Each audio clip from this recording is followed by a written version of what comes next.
দীর্ঘদিনের ফ্যাসিবাদী শাসন থেকে মুক্ত হয় প্রিয় স্বদেশ। গত বছরের জুনে আদালতের একটি রায়ে সরকারি চাকরিতে কোটা পুনর্বহাল হলে দেশের তরুণ শিক্ষার্থী সমাজ বিক্ষুব্ধ হয়ে ওঠে। তার এই ক্ষোভ দাবানলে পরিণত হয় স্বৈরাচারের তুচ্ছ-তাচ্ছিল্যে, দমন পীড়নে, নির্বিচারে গুলিবর্ষণ, নির্মম হত্যাযজ্ঞের কারণে। স্বৈরাচারী শাসকের নির্দেশে পরিচালিত হত্যাযজ্ঞের সামনে নির্ভীক চিত্তে দাঁড়িয়েছিল এদেশের ছাত্র, শ্রমিক জনতা। তাদের সম্মুখভাগে ছিলেন আমাদের অদম্য নারীরা। দেশকে স্বৈরাচার মুক্ত করতে অকাতরে জীবন উৎসর্গ করেছেন তাঁরা। আজকের দিনে আমি জাতির সূর্য সন্তান জুলাই শহীদদের গভীর শ্রদ্ধার সঙ্গে স্মরণ করছি। জুলাইয়ে যারা আহত হয়েছেন, চিরতরে পঙ্গু হয়েছেন, দৃষ্টি হারিয়েছেন, জাতির পক্ষ থেকে আমি তাদের প্রতি শ্রদ্ধা ও কৃতজ্ঞতা জানাচ্ছি। প্রিয় দেশবাসী, গত এক বছরে আমরা অনেক সংকট ও সম্ভাবনার মধ্য দিয়ে পার করেছি। অনেক ঘটনা, দুর্ঘটনা আমাদের গভীরভাবে বেদনাহত করেছে। সর্বশেষ মাইলস্টোন কলেজে বিমান বিধ্বস্ত হয়ে যাচ্ছে আমাদের কোমলমতি শিশুসহ বেশ কিছু মানুষের প্রাণ। আগুনে পুড়ে আহত হয়েছেন অনেকেই। এই ঘটনা আমাদের সবাইকে শোকস্তব্ধ করে দিয়েছে। এই দুর্ঘটনায় নিহতদের আত্মার শান্তি কামনা করছি। যারা এখনো হাসপাতালে চিকিৎসাধীন তাদের দ্রুত আরোগ্য কামনা করছি। এই ভয়াবহ দুর্ঘটনার পর সিঙ্গাপুর, চীন, ভারত সহ কয়েকটি দেশের যে সকল চিকিৎসক এবং নার্স আহতদের সেবায় অক্লান্ত পরিশ্রম করেছেন তাদের প্রতি কৃতজ্ঞতা জানাচ্ছি। যারা রক্ত দিয়ে আহতদের পাশে দাঁড়িয়েছেন কৃতজ্ঞতা জানাচ্ছি তাদের প্রতিও। প্রিয় দেশবাসী, জুলাই অভ্যুত্থানের পর আমরা অনেক দূর পথ অতিক্রম করে এসেছি। আমাদের জাতীয় জীবনে শান্তি শৃঙ্খলা ফিরে এসছে, অর্থনীতিতে গতিশীলতা এসছে, সংকট দূর হয়েছে। মাত্র কয়েকদিন আগে যুক্তরাষ্ট্রের সঙ্গে আমরা সফলতার সঙ্গে শুল্ক আলোচনা সমাপ্ত করেছি। এর ফলে আমাদের অর্থনীতির সম্ভাবনা বহুগুণ বেড়ে গেছে। যখন এক বছর আগে আমাদের অন্তর্বর্তীকালীন সরকার 16 বছর ব্যাপী একটানা ধ্বংসযজ্ঞ এবং লুটপাটে বিধ্বস্ত এক অর্থনীতির দায়িত্ব নিয়েছিলাম, তখন কারোরই মনে হচ্ছিল না এই বিধ্বস্ত অর্থনীতিকে আবার সহজে চালু করা যাবে। মাত্র এক বছরের মধ্যে আমরা এতদূর রাস্তা অতিক্রম করতে পারবো এটা চিন্তাই করা যায়নি। অর্থনীতি ঘুরে দাঁড়িয়েছে, এখন দ্রুত গতিতে এগিয়ে যাবার পালা। আমরা এখন অন্তর্বর্তী সরকার থেকে একটি নির্বাচিত সরকারের হাতে রাষ্ট্র পরিচালনার দায়িত্ব তুলে দেওয়ার দিকে অগ্রসর হচ্ছি। আমরা দায়িত্ব গ্রহণের 4 মাসের মাথায় জাতির উদ্দেশ্যে দেওয়া ভাষণে আমি প্রতিশ্রুতি দিয়েছিলাম 2026 সালের জুনের মধ্যে দেশের আগামী জাতীয় সংসদ নির্বাচন আয়োজন করব। তবে নির্বাচনের আগে আমাদের অত্যাবশ্যকীয় কয়েকটি কাজ সম্পন্ন করতে হবে। এর মধ্যে অন্যতম হলো জুলাই ঘোষণাপত্র ও জুলাই সনদ। আজ জুলাই গণ অভ্যুত্থান দিবসে সকল রাজনৈতিক দলকে সঙ্গে নিয়ে আমরা জাতির কাছে জুলাই ঘোষণাপত্র উপস্থাপন করেছি। এই ঘোষণাপত্রে মহান মুক্তিযুদ্ধ সহ বাংলাদেশের মানুষের অতীতের বিভিন্ন ঐতিহাসিক ও গণতান্ত্রিক সংগ্রাম থেকে শুরু করে জুলাই অভ্যুত্থানের প্রেক্ষাপট বর্ণনা করা হয়েছে। আমাদের 3টি দায়িত্ব ছিল: সংস্কার, বিচার ও নির্বাচন। জুলাই অভ্যুত্থানের ছাত্র, শ্রমিক জনতা দেয়ালে দেয়ালে যে প্রত্যাশার কথা লিখে রেখেছিল তার অন্যতম ফোকাস ছিল রাষ্ট্র ব্যবস্থার গণতান্ত্রিক সংস্কার। সেই লক্ষ্যে আমরা বেশ কয়েকটি সংস্কার কমিশন গঠন করেছিলাম। তাদের মধ্যে প্রধান প্রধান সংস্কার কমিশনগুলো যে সুপারিশ পেশ করেছে সেগুলোর মধ্যে স্বল্প সময়ের মধ্যে আশু বাস্তবায়নযোগ্য বহু সংস্কার আমরা ইতিমধ্যে সম্পন্ন করেছি। এই সংস্কারগুলোর মাধ্যমে অর্থনৈতিক খাত, বিচার ব্যবস্থা ও জনপ্রশাসনে গতিশীলতা আসবে, স্বচ্ছতা ও জবাবদিহিতা বহুলাংশে বৃদ্ধি পাবে, দুর্নীতি, অনিয়ম ও হয়রানি হ্রাস পাবে। দীর্ঘমেয়াদী সংস্কার কাজ বাস্তবায়নের লক্ষ্যে আমরা জাতীয় ঐকমত্য কমিশন গঠন করেছিলাম। এই কমিশনে 30টিরও অধিক রাজনৈতিক দল ও জোট স্বতঃস্ফূর্তভাবে অংশগ্রহণ করেছে, তাদের মতামত দিয়েছে। প্রাথমিক পর্যায়ে ঐকমত্য কমিশন 166টি সুপারিশ নিয়ে 30টির বেশি রাজনৈতিক দলের সঙ্গে প্রায় 2 মাস ধরে দলগত ও জোটগতভাবে আলোচনা করেছিল। এই প্রক্রিয়ায় যেসব বিষয়ে রাজনৈতিক দলগুলোর মধ্যে ঐকমত্য প্রতিষ্ঠিত হয়েছিল সেগুলো বাদ দিয়ে কমিশনের পক্ষ থেকে 19টি মৌলিক সংস্কারের বিষয় চিহ্নিত করা হয়। দ্বিতীয় পর্যায়ে 23 দিন ধরে আলোচনা শেষে 19টি বিষয়ের বেশিরভাগ ক্ষেত্রেই ঐকমত্য প্রতিষ্ঠা করা সম্ভব হয়েছে, যদিও কয়েকটি ক্ষেত্রে কিছু কিছু রাজনৈতিক দলের নোট অফ ডিসেন্ট রয়েছে। সংস্কারের ক্ষেত্রে আমরা আমাদের লক্ষ্যে পৌঁছাতে পেরেছি। ঐকমত্য কমিশনের পরিচালনায় দেশের সকল রাজনৈতিক দল মিলে দীর্ঘদিন ধরে প্রতিনিয়ত আলোচনার ভিত্তিতে সনদ চূড়ান্ত হওয়ার পর্যায়ে এসছে। জুলাই সনদ একটি ঐতিহাসিক অর্জন। এটা শুধু আমাদের রাজনৈতিক ইতিহাসে নয়, বৃহত্তর পরিমণ্ডলের রাজনৈতিক ইতিহাসেও স্মরণীয় হয়ে থাকবে।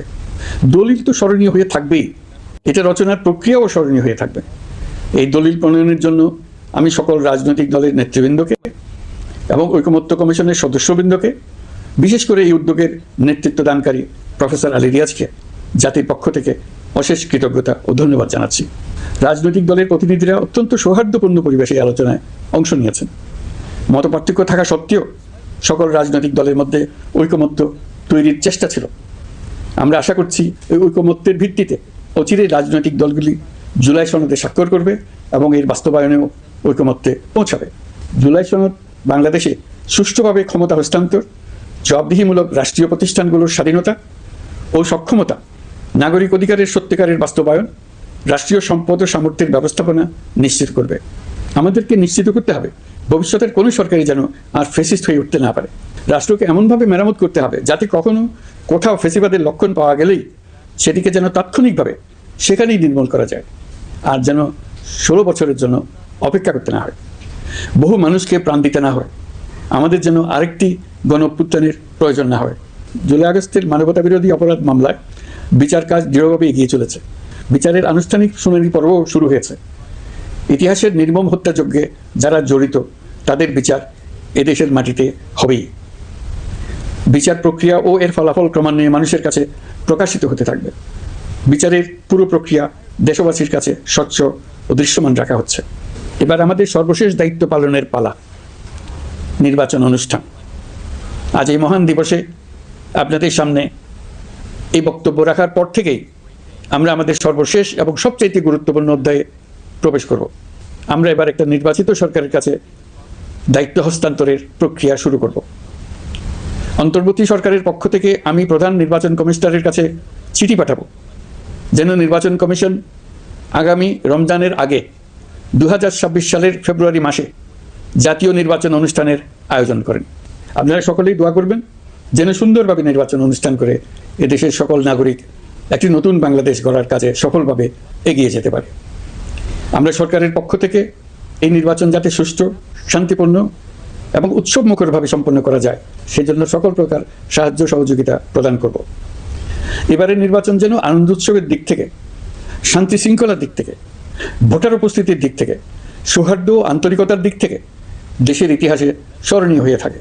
সেই জন্য সকল আয়োজন সম্পন্ন করতে আগামীকাল থেকে আমরা সকলেই মানসিক প্রস্তুতি ও প্রাতিষ্ঠানিক আয়োজন শুরু করব। নির্বাচনে ভোটারদের সম্পর্কে দুই একটা কথা বলতে চাই। এবার আমরা প্রবাসী ভোটারদের ভোট দেওয়ার আয়োজন নিশ্চিত করতে চাই। অর্থনৈতিক দিক থেকে সম্পূর্ণ বিধ্বস্ত বাংলাদেশ যে আবার দ্রুত ঘুরে দাঁড়াতে পেরেছে তার বড় কারণ হলো আমাদের রেমিটেন্স যোদ্ধাদের ঐতিহাসিক অবদান। নির্বাচনে তাদের অংশগ্রহণ নিশ্চিত করার জন্য নির্বাচন কমিশন প্রস্তুতি নিচ্ছে। নারী ভোটাররা যেন দেশের সর্বত্র নির্দ্বিধায় আনন্দোৎসব সহকারে তাদের ভোট দিতে পারে এটা নিশ্চিত করতে চাই। এবার যেন কেন্দ্রে কেন্দ্রে নারী ভোটারদের ঢল নামে, আমরা সেই লক্ষ্যে সমস্ত ব্যবস্থা গ্রহণ করব। দেশের মানুষের ভোটাধিকার কেড়ে নেবার কারণে গত 15 বছর ধরে নাগরিকবৃন্দ ভোট দিতে পারেনি। এবারের নির্বাচনে আমরা আমাদের বকেয়া আনন্দ সহ মহা আনন্দে ভোট দিতে চাই। এবারের নির্বাচনে জীবনে প্রথমবার ভোট দিতে যাবে এরকম ভোটাররা নানা উৎসবের মধ্য দিয়ে ভোট কেন্দ্রে যাবে, তাদের এই দিনটি স্মরণীয় করে রাখার জন্য। এর মধ্যে নতুন নারী ভোটার থাকবে, নতুন পুরুষ ভোটার থাকবে, এর মধ্যে এমন ভোটার থাকবে যারা 15 বছর আগে থেকেই ভোট দিতে পারত কিন্তু জীবনে একবারও ভোট দিতে পারেনি। এর মধ্যে আসবে যারা 10 বছর আগে, 5 বছর আগে ভোট দিতে পারত কিন্তু পারেনি। আর আসবে ভাগ্যবান ও ভাগ্যবতীর দল যারা এই প্রথমবার ভোটার হওয়ার যোগ্যতা লাভ করলো এবং সঙ্গে সঙ্গে ভোট দেওয়ার সুযোগও পেয়ে গেল। নির্বাচনের দিনকে আমরা ঈদের উৎসবের মতো করতে চাই। এবারের ভোটের আনন্দ থাকবে সবার মধ্যে। আপনারা সবাই বাচ্চা কাচ্চাদের নিয়ে ভোট কেন্দ্রে যাবেন। নাগরিক অধিকার প্রয়োগের মহা আনন্দ পরবর্তী বংশধরদের কাছে তুলে ধরার জন্য এখন থেকে প্রতিদিন আলাপ আলোচনা করুন। আপনার এলাকায় ভোটদান ব্যবস্থা কেমন হলে সুন্দর হয়, কেমন হলে আনন্দমুখর হয় সেটা আগে থেকে ঠিক করার জন্য নতুন বাংলাদেশ গড়ার কাজের ভিত্তি রচনা হবে এবারের নির্বাচনে। তার জন্য প্রস্তুতি নিন। প্রিয় দেশবাসী, দেশের ইতিহাসে এখন পর্যন্ত যতগুলো বড় সংঘাত সহিংসতার ঘটনা ঘটেছে, তার সবগুলোর নেপথ্য কারণ ছিল ত্রুটিপূর্ণ নির্বাচন। ত্রুটিপূর্ণ নির্বাচনের মধ্য দিয়ে কোনো দল যদি গায়ের জোরে নির্বাচিত হয়ে ক্ষমতায় আসে, তার চূড়ান্ত পরিণতি কী তার জুলাই অভ্যুত্থান আমাদের দেখিয়ে দিয়েছে। আমরা ইতিহাসের কলঙ্কিত কোনো অধ্যায়ের পুনরাবৃত্তি আর করতে চাই না। আপনারা প্রত্যেকেই অবগত আছেন, একটা গোষ্ঠী নির্বাচনকে বাধাগ্রস্ত করার জন্য উন্মুখ হয়ে আছে। তারা দেশের গণতান্ত্রিক অগ্রযাত্রাকে ব্যাহত করতে দেশের বাইরে বসে ভেতরে থেকে নানা অপচেষ্টায় লিপ্ত রয়েছে। আমাদেরকে অবশ্যই খেয়াল রাখতে হবে তারা যেন নির্বাচনকে সংঘাতময় করে তোলার কোনো রকমের সুযোগ না পায়। মাথায় রাখবেন, পরাজিত শক্তি নির্বাচনের আগ পর্যন্ত বারবার মাথাচাড়া দিয়ে ওঠার চেষ্টা করবে, কিন্তু একটি অবাধ, সুষ্ঠু ও নিরপেক্ষ নির্বাচন সফলভাবে আয়োজন করা গেলে অপশক্তির পরাজয় চূড়ান্ত হবে। নির্বাচন সংক্রান্ত বিষয়ে প্রতিনিয়ত পরামর্শ নেওয়ার জন্য আমরা প্রযুক্তির সাহায্য নেব। এই জন্য একটি অ্যাপ তৈরির উদ্যোগ নিচ্ছি। দ্রুত এই অ্যাপটি চালু হবে। আপনারা আপনাদের সকল পরামর্শ, সকল মতামত, সকল আশঙ্কা এবং উদ্যোগের কথা এই অ্যাপের মাধ্যমে আমাদেরকে জানাবেন। আমরা তা যথাযথ কর্তৃপক্ষকে জানিয়ে দেব, সমস্যা সমাধানের জন্য ব্যবস্থা নেব। রাজনৈতিক দলগুলোর প্রতি আমার আহ্বান থাকবে, আপনাদের নির্বাচনী ইশতেহারে, আপনাদের প্রতিশ্রুতি, প্রতিজ্ঞা, পরিকল্পনায় কোনো কিছুতেই যেন তরুণরা বাদ না পড়ে, নারীরা বাদ না পড়ে। মনে রাখবেন, যে তরুণ তরুণীরা বাংলাদেশকে বদলে দিয়েছে, তারা বিশ্বকেও বদলে দেওয়ার ক্ষমতা রাখে।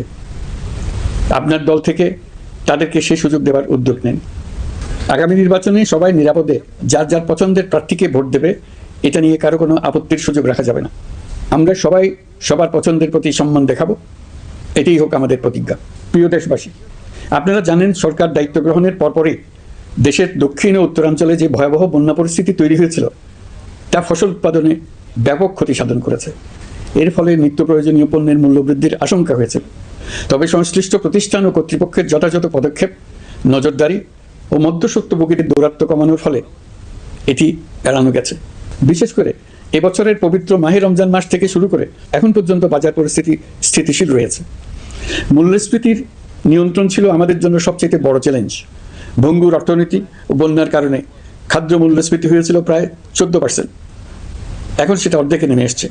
আমরা আশা করছি ডিসেম্বরের মধ্যে এটা 6% নেমে আসবে। এই জুন মাসে দেশের সার্বিক মূল্যস্ফীতি কমে 8.48% হয়েছে, যা বিগত 35 মাসের মধ্যে সর্বনিম্ন। এই নিয়ে 4 মাস ধরে সার্বিক মূল্যস্ফীতি ক্রমান্বয়ে কমেছে। বর্তমান অন্তর্বর্তীকালীন সরকারের প্রতি প্রবাসীদের অসীম আস্থার ফলে মুদ্রাবাজারেও স্থিতিশীলতা ফিরে এসছে।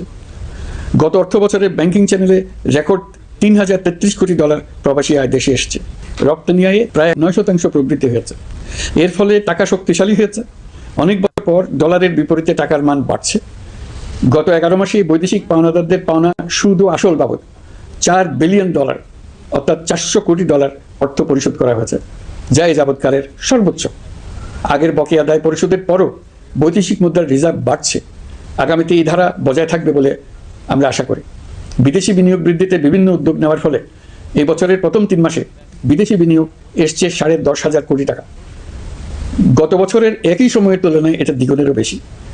আর অক্টোবর থেকে হিসাব করলে 6 মাসে ফরেন ডাইরেক্ট ইনভেস্টমেন্ট এসছে 16,500 কোটি টাকা, যা গত সরকারের আমলের শেষ 6 মাসের তুলনায় দ্বিগুণ। কর্মসংস্থান সৃষ্টি অন্তর্বর্তীকালীন সরকারের অন্যতম বড় লক্ষ্য।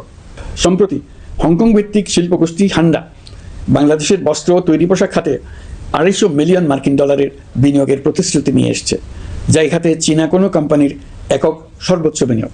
তাদের এই বিনিয়োগের ফলে 25,000 লোকের কর্মসংস্থান হবে।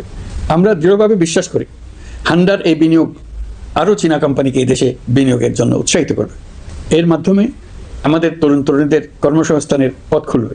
গত 16 বছরে দেশ থেকে যে বিপুল পরিমাণ অর্থ পাচার হয়ে গিয়েছে, আমরা সেটা ফিরিয়ে আনার উদ্যোগ নিয়েছি। এই দীর্ঘ আইনি প্রক্রিয়ার জন্য সরকার নামকরা বিদেশি আইনি প্রতিষ্ঠানকে নিয়োগ দিয়েছে। যথাযথ আইনি পদক্ষেপের ফলে বিশ্বের বিভিন্ন দেশে ফেসিবাদী দুর্বৃত্তরা যে অর্থ সম্পদের পাহাড় গড়েছে, তার কিছু কিছু ইতিমধ্যে জব্দ হয়েছে। এই কার্যক্রম সঠিকভাবে চালিয়ে যেতে পারলে অল্প সময়ের মধ্যে আরও কিছু ইতিবাচক ফলাফল পাওয়া যাবে বলে আমি বিশ্বাস করি। দেশের ভেঙে পড়া অর্থনীতিকে মজবুত করতে হলে আমাদের চিন্তায় মৌলিক পরিবর্তন আনতে হবে। আমি বরাবরই বলে এসেছি, এদেশের নদী ও বিশাল সমুদ্র আমাদের মূল্যবান সম্পদ। আমরা এই সম্পদকে কাজে লাগিয়ে সমান্তরালভাবে পানিভিত্তিক অর্থনীতি গড়ে তুলতে চাই। আমরা প্রায় ভুলে যাই যে বঙ্গোপসাগরের একটা অংশও আমাদের দেশ। এর পরিমাণ আমাদের মোট জমির পরিমাণের চাইতে বেশি। আমরা প্রায় সবসময় জমিভিত্তিক আমাদের অর্ধেক দেশ নিয়ে মাথা কামাই, বাকি পানিভিত্তিক অর্ধেক দেশকে হিসাবেই ধরি না, কারণ আমরা ওই অংশে বসবাস করি না। আমরা তো হাওর বাওরেও বসবাস করি না, তাই বলে তো তাকে হিসাবের বাইরে রাখি না। এখন থেকে আমাদের অংশে বঙ্গোপসাগরকে আমরা আমাদের দেশের মূল্যবান অংশ, এই কথা সবসময় মাথায় রেখে অগ্রসর হব। এই অংশের পানির উপর দিয়ে দেশ বিদেশের সঙ্গে আমরা বাণিজ্য করব, তার মাধ্যমে আমরা পুরো পৃথিবীকে আমাদের প্রতিবেশী বানাবো। এই পানির মধ্যে অফুরন্ত সম্পদ, মৎস্য সম্পদ, যা প্রতি বছর ফসল দেয়। এই পানির নিচে আছে অফুরন্ত গ্যাস। এর সব কিছুকে নিয়েই প্রতিনিয়ত আমাদের চিন্তাভাবনাকে চালিত করতে হবে। বর্তমান সরকার চট্টগ্রাম বন্দর ব্যবস্থাপনাকে নতুন করে সাজানোর উদ্যোগ নিয়েছে। সরকার সম্প্রতি বাংলাদেশ নৌবাহিনী পরিচালিত ড্রাই ডক লিমিটেডকে নিউ মেরিন টার্মিনাল কন্টেনার হ্যান্ডলিংয়ের দায়িত্ব দিয়েছে। তারা কাজ শুরু করা মাত্রই কিছু ইতিবাচক পরিবর্তন এসছে। প্রথম 2 সপ্তাহে দেখা গেছে আগের তুলনায় প্রতিদিন গড়ে 225টি বেশি কন্টেনার হ্যান্ডলিং হচ্ছে। এই বন্দরকে আধুনিকভাবে গড়ে তোলা গেলে তা শুধু বাংলাদেশের অর্থনীতিতেই ভূমিকা রাখবে না, নেপাল, ভুটান সহ পার্শ্ববর্তী অঞ্চলের অর্থনীতিতে ইতিবাচক ভূমিকা রাখতে সক্ষম হবে। বিনিময়ে তারাও উপকৃত হবে, আমরাও উপকৃত হব। আমাদের উপকূল অঞ্চল অফুরন্ত সম্ভাবনার আধার। কুমিরা থেকে টেকনা পর্যন্ত নানা বন্দরের কর্মচাঞ্চল্যে সমগ্র উপকূল অঞ্চলকে দক্ষিণ এশিয়ার একটি গুরুত্বপূর্ণ অর্থনৈতিক প্রাণকেন্দ্র হিসেবে প্রতিষ্ঠা করবে। এই পুরো অঞ্চলে অনেকগুলো শিল্পাঞ্চল গড়ে উঠবে শুধু সমুদ্রের সান্নিধ্য এবং তার ব্যবহারের দক্ষতার কারণে। সমুদ্র, উপকূলীয় অঞ্চলের সম্পদ ও পরিবেশের টেকসই ব্যবহার নিশ্চিত করতে আমাদের বন্ধু দেশগুলোর সঙ্গে আলোচনা শুরু করেছি, উৎসাহ সহকারে সাড়া দিয়েছেন। গভীর সমুদ্রকে আমরা এখনো আমাদের কল্যাণে কাজে লাগাতে পারিনি। একে কেন্দ্র করে আমরা মাছ পালন, আহরণ ও প্রক্রিয়াজাতকরণের শিল্প গড়ে তুলতে কাজ শুরু করেছি। এতে করে লক্ষ লক্ষ মানুষের কর্মসংস্থান হবে, আমাদের অর্থনীতি নতুন শক্তিতে বলীয়ান হবে। প্রিয় দেশবাসী, প্রবাসী বাংলাদেশিদের জন্য ভিসা সংক্রান্ত জটিলতা দূর করতে আমরা গভীরভাবে কাজ করে যাচ্ছি। বাংলাদেশি নাগরিকদের জন্য আরব আমিরাত পুনরায় ভিসা চালু করেছে। মালয়েশিয়া কর্তৃপক্ষ বাংলাদেশি কর্মীদের জন্য প্রথমবারের মতো মাল্টিপল এন্ট্রি ভিসা চালু করেছে। অন্যান্য দেশের সঙ্গেও ভিসা জটিলতা কীভাবে কমিয়ে আনা যায় এ নিয়ে আমরা কাজ করে যাচ্ছি। আগামী 5 বছরে জাপানে অন্তত 1 লক্ষ বাংলাদেশি তরুণদের পাঠানোর প্রস্তুতি শুরু করেছি। তরুণদের সেখানে পাঠানোর জন্য বিশেষ প্রশিক্ষণ, অন্যান্য ব্যবস্থাও আমরা নিতে শুরু করেছি। এর পাশাপাশি আমরা ইটালি, দক্ষিণ কোরিয়া, সার্বিয়া সহ বিভিন্ন দেশে দক্ষ কর্মীদের পাঠানোর উদ্যোগ নিয়েছি। সৌদি আরব, জর্ডান, ওমান সহ বিভিন্ন দেশে নথিপত্রের কারণে যে প্রবাসীরা ইরেগুলার হয়ে গিয়েছিলেন তাদেরকে রেগুলারাইজ করার জন্য ব্যবস্থা নিয়েছে। আমরা বিভিন্ন দেশের সঙ্গে বিদ্যমান চুক্তিগুলোকে পর্যালোচনা করে দেখছি যাতে আমাদের প্রবাসী ভাই বোনদের জন্য সেগুলো স্বস্তিদায়ক হয়। দেশে এবং দেশের বাইরে বাংলাদেশের নাগরিকরা যে যেখানে অবস্থান করছে তারা যাতে সব ধরনের নাগরিক সুবিধা উদ্যোগ নিয়েছে। চলতি বছর আমাদের নানা উদ্যোগের ফলে প্রায় 87,000 বাংলাদেশি সুষ্ঠুভাবে হজ পালন করতে পেরেছেন। হজের ব্যয় অন্যান্য বছরের তুলনায় আমরা কমিয়ে আনতে পেরেছি। হাজিরা যাতে নির্বিঘ্নে হজ সম্পন্ন করতে পারে সেজন্য লাব্বায়েক নামে অ্যাপ চালু করেছে, যার মাধ্যমে ঘরে বসেই হাজিদের আত্মীয় স্বজন, পরিবার পরিজন তাদের অবস্থান প্রতি মুহূর্তে জানতে পেরেছেন। এই বছর দক্ষিণ এশিয়ার অন্যান্য দেশগুলোতেও আমাদের হজ ব্যবস্থাপনা প্রশংসিত হয়েছে। আগামী বছরের হজ ব্যবস্থাপনা যেন আরও নির্বিঘ্নে সম্পন্ন করা যায় সেই জন্য মন্ত্রণালয় এখন থেকেই প্রস্তুতি নিতে শুরু করেছে। প্রিয় দেশবাসী, জুলাই গণঅভ্যুত্থানে তরুণ শিক্ষার্থীদের পাশে ঢাল হয়ে দাঁড়িয়েছিলেন আমাদের বাবা মা ও শিক্ষকরা। আমাদের বাবা মায়েরা তাদের সন্তানকে বহু কষ্টে বড় করে বিশ্ববিদ্যালয়ে পাঠায়। লেখাপড়া শেষ করে অনেক ছাত্র অসুস্থ হয়ে বের হয়। এর কারণ আবাসিক হলের নোংরা পরিবেশ, খাবারের নিম্নমান, তার উপর দলীয় সন্ত্রাসীদের দমনপীড়ন। বিশ্ববিদ্যালয়ে পড়াশোনার পরিবর্তে প্রতিদিন শিক্ষার্থীদের জোর করে রাজনৈতিক দলের প্রোগ্রামে নিয়ে যাওয়া হতো। প্রশাসন ও শিক্ষকরা সবই জানতেন, অথচ কেউ এটি থামাতে পারেননি, চেষ্টাও করেননি। কারণ শিক্ষকদের একটি বড় অংশ প্রমোশনের জন্য, সুবিধার জন্য দলীয় রাজনীতিতে জড়িত ছিলেন, নিপীড়কের ভূমিকা ছিলেন। প্রতিটি বিশ্ববিদ্যালয়ের আবাসিক হলগুলোতে দলীয় সন্ত্রাসীদের নিয়ন্ত্রণ আর অমানসিক নির্যাতন চলত। সেখানে গড়ে তোলা হয়েছিল টর্চার সেল।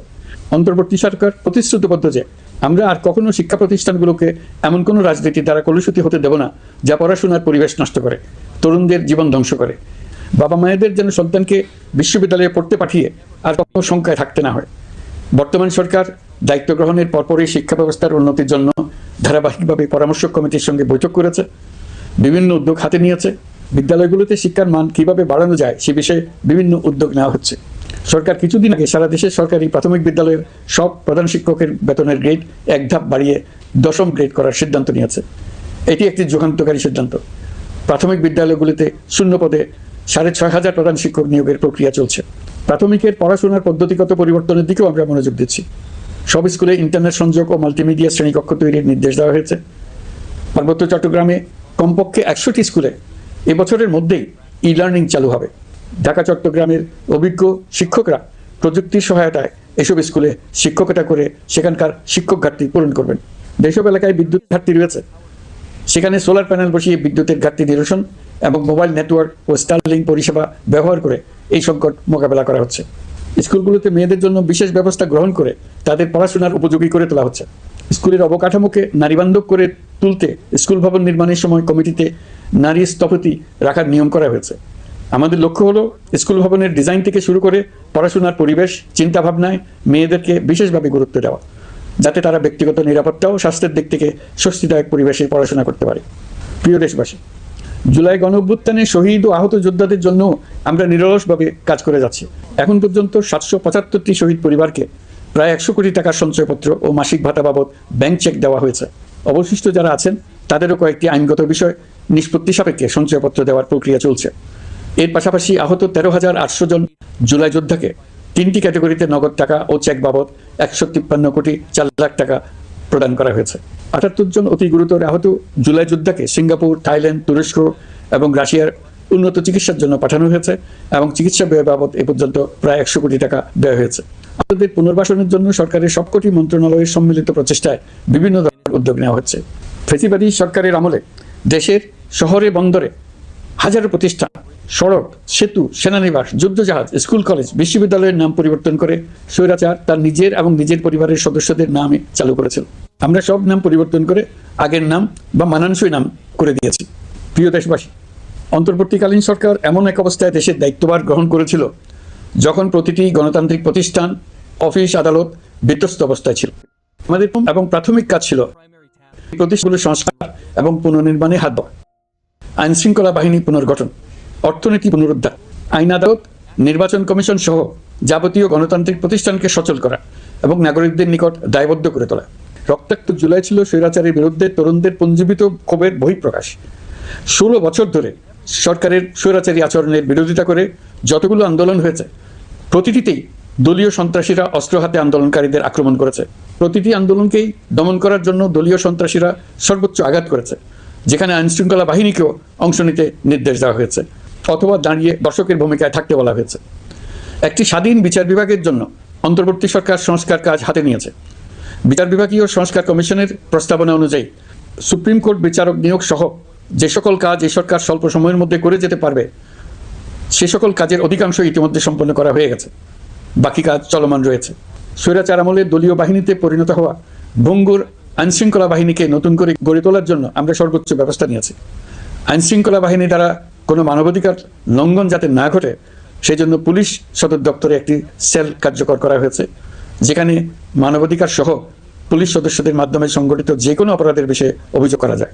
এই সমস্ত সেল অন্যান্য আইন প্রয়োগকারী সংস্থার প্রধান কার্যালয়েও স্থাপন করা হচ্ছে। আসামিদের জিজ্ঞাসাবাদ হবে স্বচ্ছ কাচের ঘরে। হাজতখানায় বন্দীদের মানবিক সেবা নিশ্চিত করা হবে। অভিযান পরিচালনার সময় পুলিশ যেন জিপিএস ট্র্যাকিং সিস্টেম ডিভাইস সহ বডি ক্যামেরা প্রদান করেন তা নিশ্চিত করা হবে। পুলিশ যেন আর কখনোই কোনো আন্দোলন দমনে প্রাণঘাতী অস্ত্র ব্যবহার করতে না পারে সেই ব্যবস্থা নেওয়া হয়েছে। বেআইনি সমাবেশে বল প্রয়োগের ক্ষেত্রে জাতিসংঘের স্বীকৃত 5টি ধাপ অনুযায়ী পুলিশ সদস্যদের প্রশিক্ষণ দেওয়া হচ্ছে। সব মিলিয়ে স্বরাষ্ট্র মন্ত্রণালয়ের পুলিশ সংস্কার কমিশনের প্রস্তাব অনুযায়ী 16টি সংস্কার কাজ সম্পন্ন হয়েছে। আরও 43টি সংস্কার কাজ সমাপ্ত হওয়ার পথে। দেওয়ানি আইন, নারী ও শিশু নির্যাতন দমন সহ বিভিন্ন আইনগত সংস্কার সম্পন্ন হয়েছে। সম্প্রতি সরকার ফৌজদারি কার্যবিধি সংশোধন অধ্যাদেশ 2025 অনুমোদন করেছে। এর ফলে এখন থেকে কোনো ব্যক্তিকে আটকের পর 12 ঘন্টার মধ্যে যত দ্রুত সম্ভব পরিবারকে জানাতে হবে। আটককৃত ব্যক্তিকে আইনজীবীর সঙ্গে সাক্ষাতের সুযোগ দিতে হবে। গ্রেপ্তারকৃত ব্যক্তি রিমান্ডের পর অসুস্থ বা আহত হলে তাকে ডাক্তার কর্তৃক পরীক্ষা করতে হবে এবং আঘাতের কারণ নিশ্চিত হতে হবে। তার প্রয়োজনীয় চিকিৎসা দিতে হবে। এক্ষেত্রে পুলিশের দায় থাকলে আইনি ব্যবস্থা নেওয়ার বিধান যুক্ত করা হয়েছে। এই আইনের ফলে গ্রেফতার ও আটক নিয়ে মানুষের হয়রানি অনেক কমে আসবে, পুলিশের জবাবদিহিতা বাড়বে এবং বিচারের কাজ দ্রুততর হবে। পুলিশ সংস্কার কমিশনের সুপারিশ ছিল কোনো ব্যক্তি থানায় জিডি করতে গেলে অবশ্যই তা গ্রহণ করতে হবে। জিডি গ্রহণ করা ছাড়া থানা থেকে কোনো ব্যক্তিকে ফিরিয়ে দেওয়া যাবে না। এই সুপারিশের ভিত্তিতে সরকার সিদ্ধান্ত নিয়েছে দেশের সব থানায় অনলাইনে জিডি করা যাবে। এখন থানায় জিডি না নেওয়ার আর কোনো অভিযোগ থাকবে না। গণতান্ত্রিক চর্চার অন্যতম প্রধান শর্ত গণমাধ্যমের স্বাধীনতা। অতীত ইতিহাসের দিকে তাকালে দেখা যায় মুক্ত সাংবাদিকতার ক্ষেত্রে প্রথম এবং সবচেয়ে বড় বাধা হিসেবে কাজ করেছে সরকার। অন্তর্বর্তী সরকার এইসব বাধা অপসারণে বিভিন্ন উদ্যোগ নিয়েছে। আমরা সমালোচনাকে উন্মুক্ত করে দিয়েছি। যে কেউ চাইলেই যে কোনো মাধ্যমে, সেটা মূলধারার গণমাধ্যম হোক কিংবা সামাজিক যোগাযোগ মাধ্যমেই হোক, সরকারের সমালোচনা করতে পারছেন। এমনকি রাষ্ট্রীয় গণমাধ্যমেও সরকারের সমালোচনা করা যাচ্ছে, নিকট অতীতে যা ছিল অকল্পনীয়। সাংবাদিকদের জবাবদিহিতা নিশ্চিত করার জন্য সরকার ইতিমধ্যে প্রেস কাউন্সিল পুনর্গঠন করেছে। আপনারা জানেন, সামাজিক যোগাযোগ মাধ্যমে প্রতিদিন বিপুল পরিমাণ গুজব ও অপতথ্য ছড়িয়ে পড়ছে। দেশকে অস্থিতিশীল করতে হাতিয়ারে পরিণত হয়েছে গুজব। অপতথ্য মোকাবেলা করার জন্য সাংবাদিকদের সক্ষমতা বাড়াতে বিভিন্ন ধরনের প্রশিক্ষণের ব্যবস্থা নেওয়া হচ্ছে। স্বৈরাচারী সরকার আমলে সাংবাদিকতার ক্ষেত্রে বড় বাধা ছিল ডিজিটাল নিরাপত্তা আইন, যা পরে সাইবার নিরাপত্তা আইন রূপে আবির্ভূত হয়েছিল। আমরা এই আইনটি বাতিল করেছি। এই আইনের অধীনে সাংবাদিকদের বিরুদ্ধে করা সব মামলা বাতিল করা হয়েছে। সংবাদ মাধ্যমের স্বাধীনতা নিশ্চিতকরণে এটি একটি বড় অগ্রগতি। নতুন যে আইন প্রণীত হয়েছে তাতে আগের আইনের নিবর্তনমূলক 9টি ধারা বাদ দেওয়া হয়েছে। আগের আইনের আওতায় করা 95% মামলায় এসব ধারায়। আমরা বিশ্বাস করি নতুন আইন প্রণয়নের পর সাংবাদিকদের আইনি হয়রানি বন্ধ হবে। গত বছর মানুষের প্রতিবাদকে স্তব্ধ করে দিতে ফ্যাসিবাদী সরকার ইন্টারনেট বন্ধ করে দিয়েছিল, যাতে গোপনে তারা দমন নিপীড়ন হত্যাকাণ্ড চালাতে পারে। অন্তর্বর্তী সরকার সাইবার সুরক্ষা আইন সংশোধন করে নতুন অধ্যাদেশে প্রথমবারের মতো ইন্টারনেটকে মৌলিক অধিকার হিসেবে অন্তর্ভুক্ত করেছে।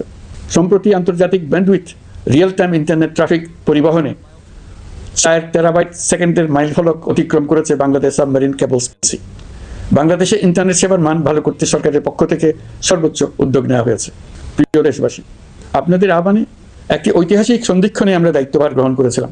জুলাই অভ্যুত্থানের সৃষ্ট নতুন বাংলাদেশের যে অভূতপূর্ব সম্ভাবনা জাগ্রত হয়েছে, তাকে এগিয়ে নিতে আপনারা আমাদেরকে দায়িত্ব দিয়েছিলেন। গত 12 মাস ধরে আপনাদের সবাইকে সাথে নিয়ে জুলাইয়ের দাবি পূরণের চেষ্টা করে যাচ্ছি। আসুন আজ জুলাই গণ অভ্যুত্থান দিবসে প্রতিজ্ঞাবদ্ধ হয়ে এই জাতিকে আমরা আর কখনো বিভক্ত হতে দেব না।